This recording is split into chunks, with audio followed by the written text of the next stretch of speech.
Selamat pagi menjelang siang, Bu Tita dan teman-teman semua.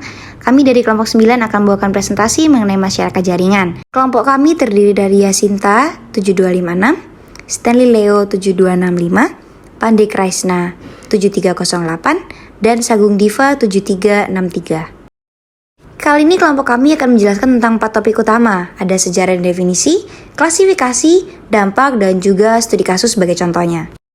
Kita langsung saja masuk ke sejarah dan definisi masyarakat jaringan dengan saya Denta Prayuda 7308. Jaringan sosial merupakan hal yang telah tercipta sejak lama. Hal tersebut didukung dalam Van Dijk 2006 halaman 21 yang mengatakan bahwa seorang individu telah berkomunikasi sejak mereka hidup walaupun dalam lingkup kelompok kecil ataupun suku. Setelah itu suku-suku tersebut berkembang menjadi jumlah yang cukup banyak untuk membuat orang mempertahankan hubungan yang sangat intensif dan tidak intensif dengan beberapa anggota ataupun suku lainnya. Terlebih lagi, kebutuhan biologis yang mendorong adanya perkawinan antar suku membuat jaringan sosial yang terbentuk menjadi lebih luas lagi. Komunikasi yang terjadi antara manusia dapat membuat manusia menggabungkan kerjasama dan kompetisi, di mana persaingan yang terjadi dalam kelompok masyarakat yang disebabkan oleh ketimpangan ekonomi hingga informasi juga ternyata dapat mendorong adanya kerjasama antara kelompok satu dan kelompok lainnya untuk dapat meningkatkan posisi kompetitif dan peluang.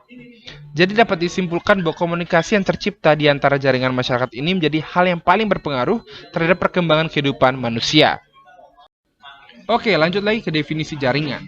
Definisi jaringan sebenarnya hal yang masih bersifat abstrak ya teman-teman ya.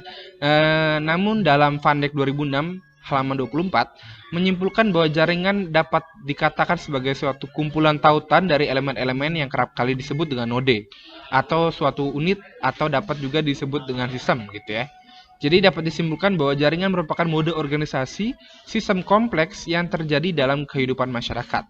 Sedangkan dalam Rustam 2017 halaman 165-166 disebutkan bahwa masyarakat jaringan atau network society adalah konsep yang dimana membahas tentang suatu fenomena yang terjadi dari aktivitas komunikasi masyarakat melalui alat atau penggunaan information dan communication technology atau ICT atau teknologi komunikasi dan informatika atau TIK.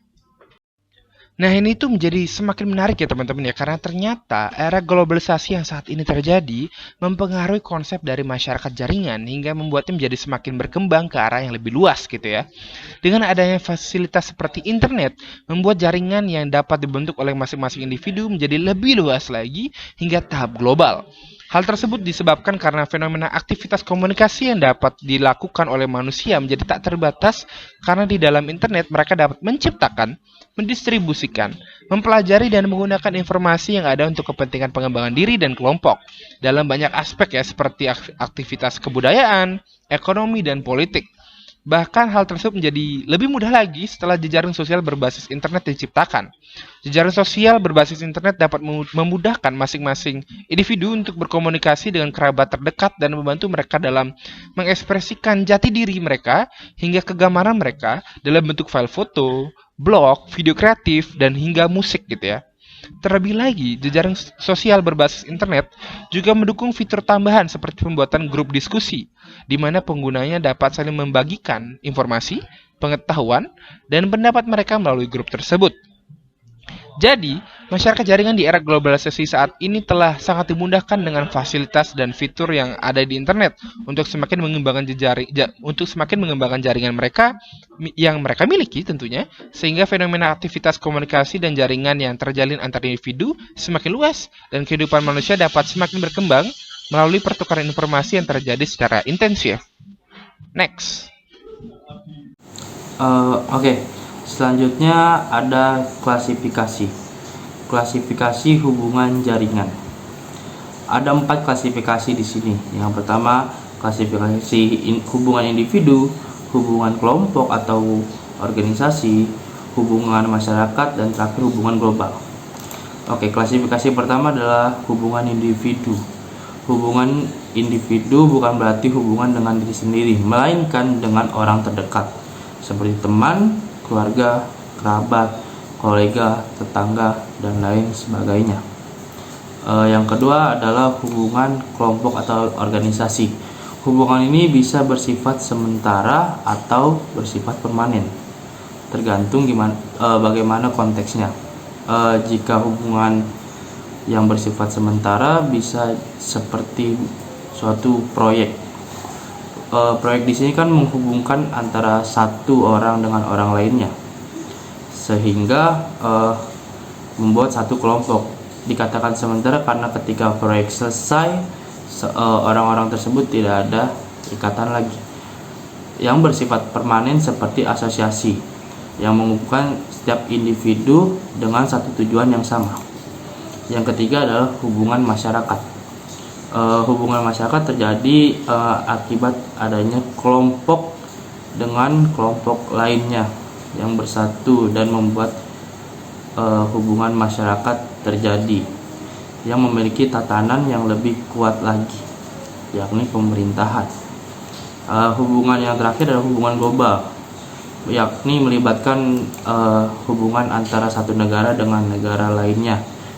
Bisa terjadi akibat adanya kerjasama ataupun kontrak tertentu. Seperti yang kita ketahui, PBB atau bisa disebut Perserikatan Bangsa-Bangsa. Pada hubungan jejaringan ini juga membahas tentang teori multilevel, di mana teori multilevel membahas tentang setiap level hubungan memiliki sifat pada tingkatannya masing-masing.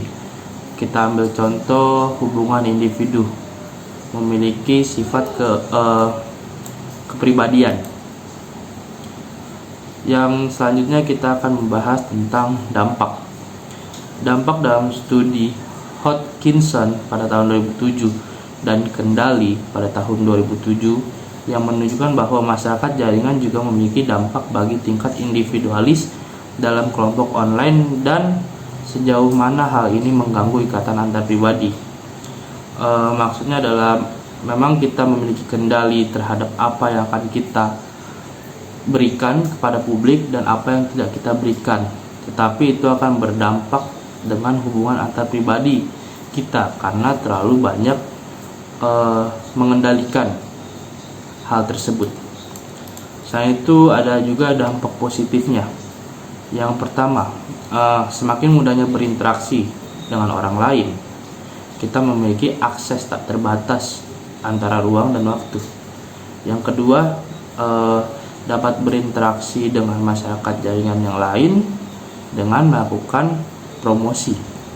Yang ketiga, dapat menyampaikan program pemerintah melewati jejaring sosial yang membuatnya semakin mudah dan hemat biaya. Melakukan silaturahmi juga sekarang tidak memerlukan perjalanan yang jauh, hanya tinggal menghubungi kerabat. Yang terakhir, membuat kita mendapat banyak sekali hiburan dari konten-konten orang lain. Tapi di satu sisi juga pasti memiliki dampak negatif. Dampak negatifnya yang pertama seperti pepatah, yang jauh terasa dekat sementara yang dekat terasa jauh. Itu karena adanya masyarakat jaringan. Yang kedua, internet juga dapat menyebabkan seseorang kecanduan dan tidak mementingkan hal yang lain. Yang ketiga, semakin berkembangnya masyarakat jaringan membuat orang-orang sangat mudah menemukan konten pornografi. Ini sering ditemukan pada anak usia di bawah 18 tahun. Yang keempat, ada kriminalitas lain juga sangat mewabah seperti penipuan online. Banyak contoh kasus yang terjadi. Yang terakhir atau yang kelima adalah sesuatu yang dilakukan di media sosial terkadang bisa memancing keributan, bahkan perselisihan atau kita sebut kesalahpahaman. Selanjutnya kita akan membahas tentang studi kasus. Saya akan menjelaskan mengenai studi kasus. Kemudahan-kemudahan yang diberikan oleh teknologi di zaman modern ini membuat masyarakat sangat terbantu oleh hal tersebut. Banyak aspek dari aktivitas manusia yang tak lepas dari bantuan teknologi. Kemajuan teknologi memungkinkan masyarakat menjangkau aspek-aspek yang sebelumnya hanya bisa dilakukan secara tatap muka atau bisa disebut secara manual. Pada era modern ini, proses mencari relasi, teman, hingga pasangan pun terbantu dengan adanya teknologi-teknologi masa kini, khususnya pasangan.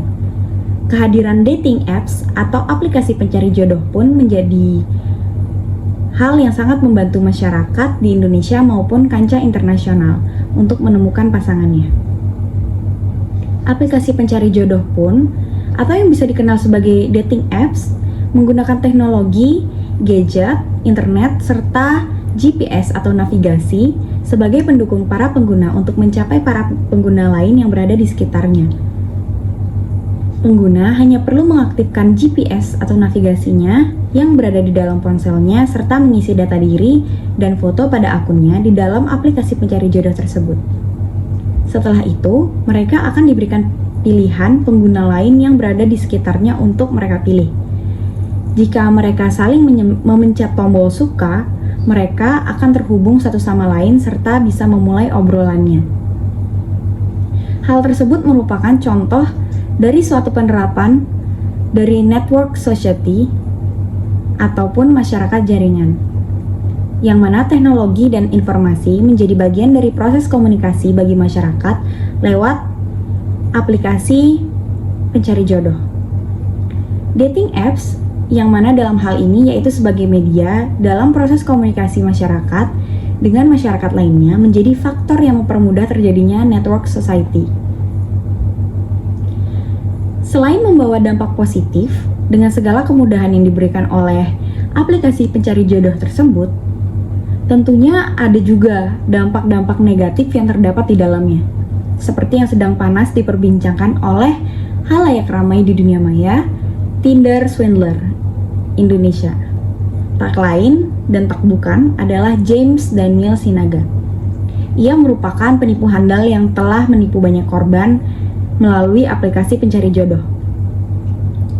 Tinder Swindler sendiri merupakan sebuah film dokumenter tentang seseorang yang menampilkan hidup mewah dan bergelimang harta, lalu menipu banyak perempuan di sebuah aplikasi dating apps dengan memeras korbannya hingga jutaan dolar Amerika. Hal yang serupa dilakukan oleh James kepada korbannya hingga pada akhirnya muncul cuitan dari salah satu korbannya di jejaring sosial media Twitter, yang mana korbannya menjelaskan bagaimana kronologi ia ditipu oleh seseorang bernama James Daniel Sinaga. Korbannya juga menampilkan gambar berisikan bukti percakapan dirinya dengan korban lain serta foto wajah dari sang penipu. Dari kasus tersebut, kita dapat menyimpulkan bagaimana penggunaan teknologi dan informasi dalam network society tidak hanya memberikan dampak positif, namun teknologi juga dapat digunakan sebagai hal yang membahayakan orang lain. Teknologi dan informasi dapat disalahgunakan untuk melakukan hal-hal yang membahayakan orang lain seperti yang dilakukan James Daniel Sinaga, semata-mata untuk menguntungkan dirinya sendiri dan merugikan banyak orang di sekitarnya. Dan yang terakhir adalah kesimpulan. Kesimpulan dari kelompok kami adalah jaringan sosial merupakan sebuah hal yang sudah hadir sejak lama. Maka dari itu dapat disimpulkan bahwa komunikasi yang tercipta di antara jaringan masyarakat menjadi hal yang sangat berpengaruh terhadap perkembangan kehidupan manusia di era globalisasi yang saat ini mempengaruhi konsep dari masyarakat jaringan, sehingga membuatnya menjadi semakin berkembang ke arah yang lebih luas lagi. Dengan ditemukannya berbagai macam bentuk teknologi modern, semakin membuat kita sadar bahwa hal-hal yang rumit mampu dikerjakan secara instan. Kemudahan-kemudahan teknologi inilah yang membuat masyarakat mampu dijuluki sebagai masyarakat jaringan, di mana pada saat ini segala hal menjadi mudah dan ringkas. Masyarakat jaringan ini juga memiliki 4 klasifikasi, yakni individu, kelompok atau organisasi, masyarakat, dan yang terakhir adalah global. Keempat klasifikasi ini memiliki arti serta bentuk yang berbeda-beda. Dijelaskan oleh Van Dijk bahwa memang setiap level hubungan memiliki sifat pada tingkatannya masing-masing, di mana pada hubungan individu memiliki sifat kepribadian, dan pada kelompok adalah ukuran formalitas, serta pada masyarakat adalah sebuah perkembangan atau yang disebut dengan teori multilevel. Kemajuan teknologi ini mampu menjadikan khalayak atau masyarakat menjangkau aspek-aspek yang sebelumnya hanya dapat dilakukan secara tatap muka atau secara langsung tanpa menggunakan media apapun. Seluncuran teknologi melalui berbagai aplikasi mempergunakan gadget dan internet sebagai jembatan atau sebagai pendukung bagi setiap penggunanya. Masyarakat jaringan sendiri sebenarnya juga memiliki berbagai macam dampak bagi tingkat individualis maupun kelompok. Dijelaskan dalam jurnal Al-Jawi dan Muklason bahwa dampak positif dan negatif yang ada terjadi ketika fenomena masyarakat jaringan ini sedang terjadi. Dampak positif dijelaskan melalui 5 hal, yakni diantaranya yang pertama, semakin mudahnya interaksi antara satu dengan yang lain, sebagai sarana promosi, sebagai sarana sosialisasi program pemerintahan, sebagai sarana berkomunikasi atau silaturahmi, dan juga yang terakhir sebagai sarana hiburan. Sedangkan dampak negatifnya dijelaskan sebagai pandangan akan tergantikannya kehidupan sosial, mengakibatkan kecanduan, sebagai sarana penyebaran situs pornografi dan kriminal, dan yang terakhir adalah mampu menimbulkan berbagai macam kesalahpahaman. Sekian presentasi dari kelompok kami. Jika ada yang ingin ditanyakan, boleh langsung raise hand atau menulis pertanyaannya di kolom chat. Terima kasih.